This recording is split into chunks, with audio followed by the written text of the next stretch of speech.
આપવામાં આવેલ છે. પરાશર અને મત્સ્યગંધાના પુત્ર બીજા કોઈ નહીં વ્યાસજી હતા. મહર્ષિ વ્યાસજી એ શ્યામ વર્ણના અને એક પીઠ પર જન્મ્યા હોવાથી તે કૃષ્ણ દ્વૈપાયન કહેવાયા. આ ઉપરાંત તેઓ વિષ્ણુજીના અંશાવતાર પણ ગણાય છે. આ દિવસે બુદ્ધ ભગવાનને બોધિગયા ખાતે જ્ઞાન પ્રાપ્ત થયું હતું અને સારનાથમાં પ્રથમ ઉપદેશ પણ આ જ દિવસે મળ્યો હતો. તેથી તે ત્રિલોક ગૃહા બન્યા. આ દિવસને ત્રિલોક ગૃહા પૂર્ણિમા તરીકે પણ ઉજવવામાં આવે છે.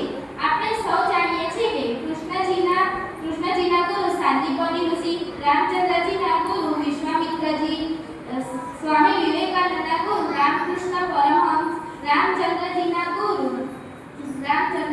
ગુરુ વિશ્વામિત્રજી, પાંડવોના ગુરુ દ્રોણાચાર્યજી હતા. ગુરુ વિના જ્ઞાન નહીં, જ્ઞાન વિના કોઈ મહાન નથી. ભટકી જાય જ્યારે માનવી ત્યારે ગુરુ જ આપે છે જ્ઞાન. આપણા જીવનમાં ગુરુઓનું સ્થાન ભગવાન કરતાં પણ ઊંચું છે. ભગવાન તો આપણને ખાલી જન્મ આપે છે, પણ ગુરુ તો નવજીવન આપે છે. તેઓ આપણને અંધકારમાંથી પ્રકાશના માર્ગ તરફ દોરી જાય છે. દીધો જ્ઞાનનો ભંડાર અમને, કર્યા ભવિષ્ય માટે તૈયાર અમને. છીએ આભારી એ ગુરુના, જેણે કર્યા કૃતજ્ઞતા અપાર અમને. આપણા જીવનમાં હજી પણ માનું અસ્તિત્વ એવું ને એવું જ રહેલું છે. આપણા જીવનમાં આપણી માં પ્રથમ ગુરુ છે. બીજા ગુરુ આપણા પિતાજી છે, જે આપણને દુનિયાદારીની સમજ આપે છે.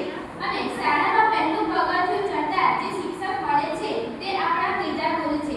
આ ત્રણેય ગુરુઓનું મહત્વ આપણા જીવનના દરેક તબક્કે કામ લાગે છે. આપણા સમગ્ર ભારતમાં ગુરુ પૂર્ણિમાની ઉજવણી કરવામાં આવે છે. શાળાઓ, આશ્રમો, મંદિરોમાં, ગુરુ સ્થળોમાં ગુરુ પૂજન કરવામાં આવે છે.